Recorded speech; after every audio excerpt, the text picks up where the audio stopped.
Good morning students. आज हम part 2 क्षितिज की बुक में से पार्ट लहासा की ओर पढ़ेंगे। इससे पहले आपको आधा लेसन मैंने पहले की वीडियो में करवाया था। उसमें बताया गया था कि डांडे तिब्बत के खतरनाक स्थल हैं। ये 16-17 हज़ार फीट की ऊंचाई पर स्थित हैं, इसलिए उनके दोनों तरफ मीलों तक कोई गांव नहीं है। नदियों के मोड़ों और पहाड़ों के कारण यहाँ आदमी दिखाई नहीं देते। डाकुओं के लिए सबसे सुरक्षित स्थल है। यहाँ सरकार पुलिस पर भी खर्च नहीं करती, इसलिए यहाँ खून आसानी से हो जाता है। डाकू पहले आदमी को मारते हैं, फिर माल लूटते हैं। कारण यह है कि लोग लाठी की जगह बंदूक और पिस्तौल लिए फिरते हैं। लेखक और सुमति भिखमंगों के वेश में यात्रा कर रहे हैं, इसलिए उन्हें डाकुओं से खतरा नहीं है। वे जहाँ भी खतरनाक स्थिति देखते हैं, टोपी उतारकर भीख मांगने लगते हैं और कुची कुची कहकर दया की भीख मांगते हैं। अब लेखक सुमति को कहता है कि हमें आगे की यात्रा घोड़ों पर कर लेनी चाहिए, क्योंकि हमारे से इतना सामान पीठ पर उठाकर आगे की चढ़ाई संभव नहीं हो पाएगी। लेखक ने तिब्बत के समाज के बारे में बताया, वहाँ की पर्दा प्रथा, जाति प्रथा ना होने के बारे में सारा बताया।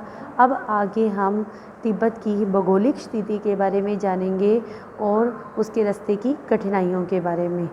आगे लेखक कहता है कि दूसरे दिन हम घोड़ों पर सवार होकर ऊपर की ओर चल पड़े। लेखक और सुमति दोनों घोड़ों पर चढ़कर ऊपर की ओर चलते हैं।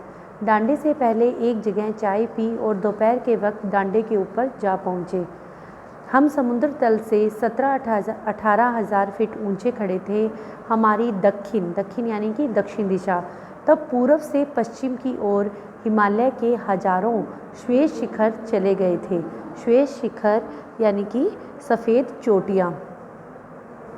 भीटे की ओर दिखने वाले पहाड़ बिल्कुल नंगे थे, यानी कि उनके ऊपर कोई सफ़ेद चादर नहीं थी। न वहाँ बर्फ़ की सफ़ेदी थी, न किसी तरह की हरियाली।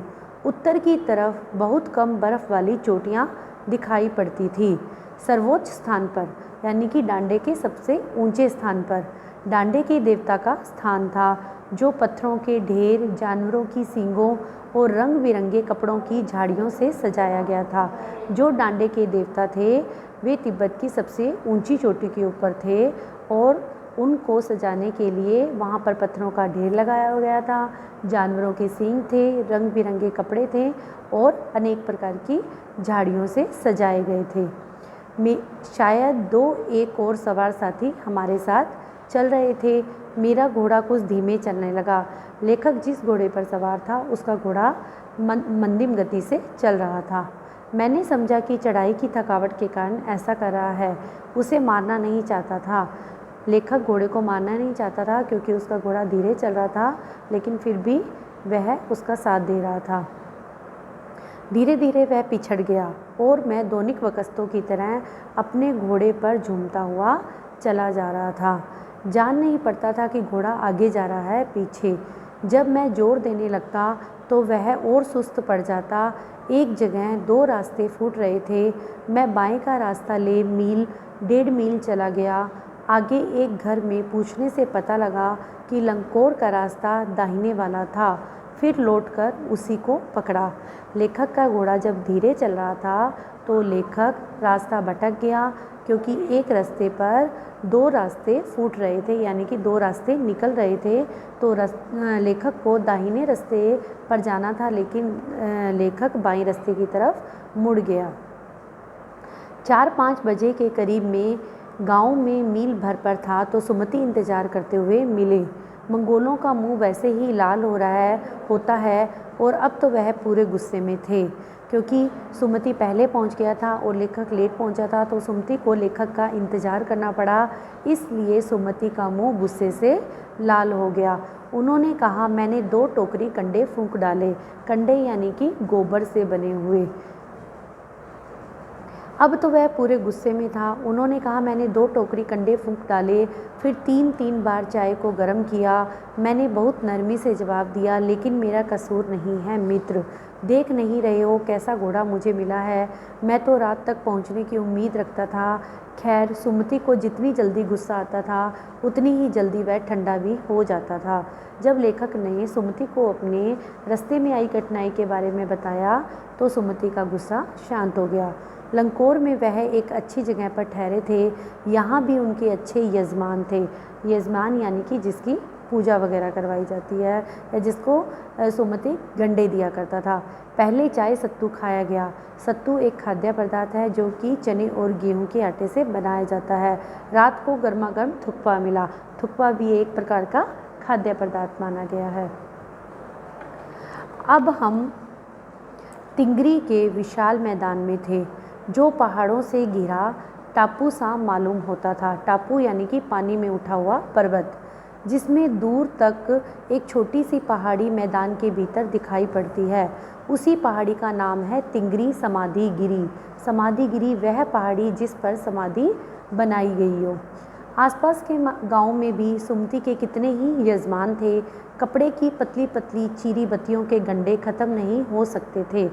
गंडा डंडे के ऊपर कोई कपड़ा बांधकर बनाया गया धार्मिक चिन्ह जो कि सुमति बेचा करता था, अपने यजमानों को दिया करता था। वह अपने यजमानों के पास जाना चाहते थे। मैंने सोचा यह तो हफ्ता भर उधर ही लगा देगा।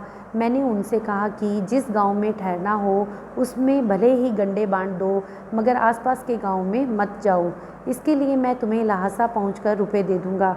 अब लेखक ने सुमति को मना किया कि तुम्हें गंडे बेचने इधर उधर के गांव में नहीं जाना है, क्योंकि अगर तुम चले जाओगे तो वहां पर पूरा हफ्ता लगा दोगे और मैं लहासा पहुंचने में लेट हो जाऊंगा। तो इसलिए लेखक ने सुमति को मना कर दिया। उसने ये कहा कि मैं लहासा पहुंचकर तुम्हें इसके पैसे दे दूंगा। सुमति ने स्वीकार कर लिया। दूसरे दिन हम भरिया ढूंढने की कोशिश की। भरिया उसने ढूंढा। भरिया यानी कि सामान उठाकर ले जाने वाला।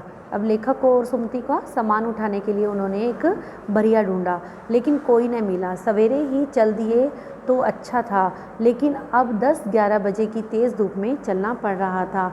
तिब्बत की धूप भी बहुत कड़ी मालूम होती थी। यद्यपि थोड़े से भी मोटे कपड़े से सिर को ढाक लें तो भी गर्मी ख़त्म हो जाती थी। और आप 2 बजे सूरज की ओर मुँह करके चल रहे हैं।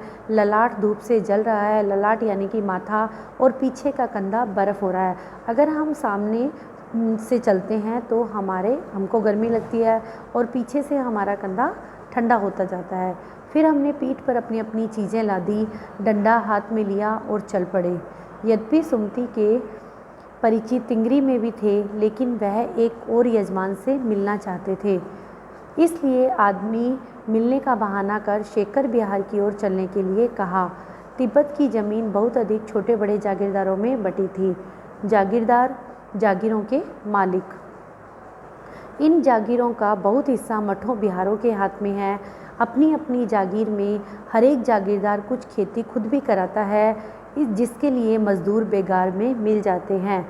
बेगार बिना मेहनताना लिए काम करने वाला मजदूर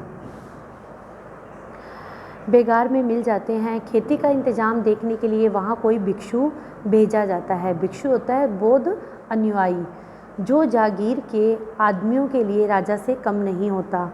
शेखर की खेती के मुखिया भिक्षु नाम से भद्र पुरुष थे। भद्र यानी कि भले पुरुष थे। वह बहुत प्रेम से मिले। हालांकि उस वक्त मेरा वेश ऐसा नहीं था। वेश यानी कि उसकी वेशभूषा, पोशाक की उन्हें कुछ भी ख्याल करना चाहिए। यहाँ एक अच्छा मंदिर था जिसमें कंजूर बुद्ध वचन अनुवाद की हस्तलिखित 103 पोथियाँ रखी हुई थी। मेरा आसन वहीं लगा। वह बड़े मोटे कागज पर अच्छे अक्षरों से लिखी हुई थी। एक एक पोथी 15-15 सेर से कम नहीं रही होगी। पोथी यानी कि पुस्तकें, किताबें। सुमति ने फिर आसपास अपने यजमानों के पास जाने के बारे में पूछा। मैं अब पुस्तकों के भीतर था, इसलिए मैंने उन्हें जाने के लिए कह दिया। दूसरे दिन वह गए। मैंने समझा था 2-3 दिन लगेंगे, लेकिन वह उसी दिन दोपहर बाद चले आए। तिंगरी गांव वहाँ से बहुत दूर नहीं था। हमने अपना अपना सामान पीठ पर उठाया और भिक्षु नमसे से विदाई लेकर चल पड़े। लेखक ने यह बताया कि वो बुद्ध वचन अनुवाद की हस्तलिखित 103 पोथियाँ जहाँ रखी थी उस मंदिर के अंदर वह उसे पढ़ने लगा। अब उसे वहाँ पर उसे इंटरेस्ट आने लगा तो उसने सुमति को वहाँ से भेज दिया कि तुम तुम्हारे गड्ढे यहाँ पर भेज आओ, और यजमानों के पास जाने के बारे में उसने उसे कहा। अब लेखक पुस्तकों के भीतर था, यानी कि वह उनको पढ़ने में मशगूल था और उसे बड़ा अच्छा लग रहा था। उसे ये लग रहा था कि उसे वहाँ 2-3 दिन लगेंगे, लेकिन सुमति वहाँ से उसी दिन दोपहर में वापस चल दिए। तो यहाँ आपका पाठ पूरा होता है। धन्यवाद।